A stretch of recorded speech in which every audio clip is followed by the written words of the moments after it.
Happy Friday, everyone. Enjoy a little Swiss sunrise. I hope you all had a very good week, and if you didn't, I hope you were able to have grace with your family and with yourself.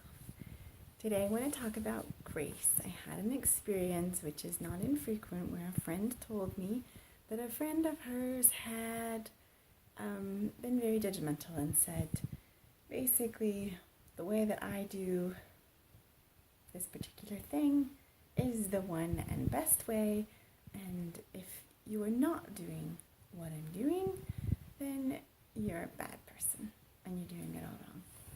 Which of course is the opposite of everything I'm trying to encourage over here at Blue Ocean Families blog.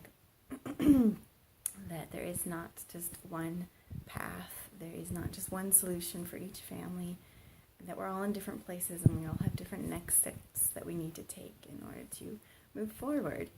So I got really defensive and upset for my friend, and I wanted to encourage her, and I said, oh, how could you say that? That's completely wrong. That's so judgmental.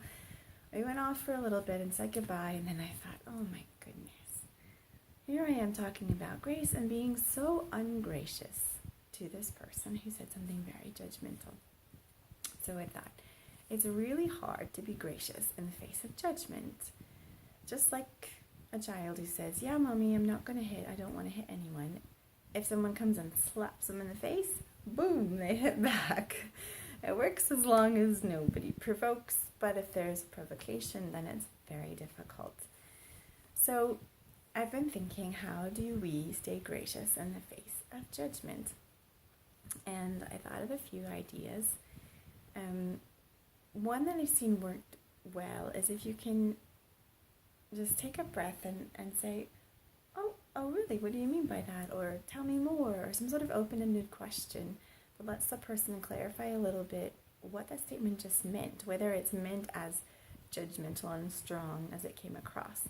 Now, this can be a little bit tricky if you're like, oh, what do you think by that? Then the other person can become defensive. So there's a bit of an art to asking the open-ended question, but I know people who do it really well, so I think we can learn from them.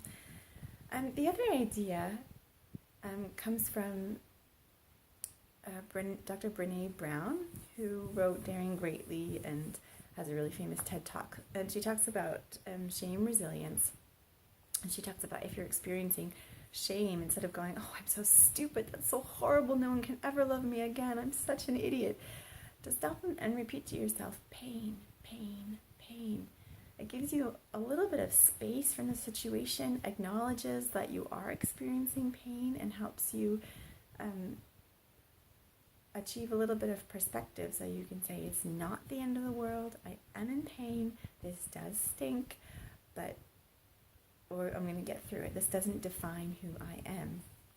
And so in the same way, I thought when we feel that we're getting defensive, that we are judged, that we can stop and say to ourselves, broken, broken, broken. Because that's really what's happening when we're being judged. We're being separated, shunned. The connection, the relationship that we're all built for is broken. It's not working. And my hope is if we repeat the word broken, it can remind us not to break it more, which being defensive is. You come back with judgment, and then it's judgment back and forth until the relationship really is broken. So I haven't really had a chance to use that yet, but those are my thoughts on responding graciously in the face of judgment. I'm curious if you guys have any ideas, and please leave your comments below. And I hope you have a really great weekend, a really gracious weekend, and I love you all. Bye-bye.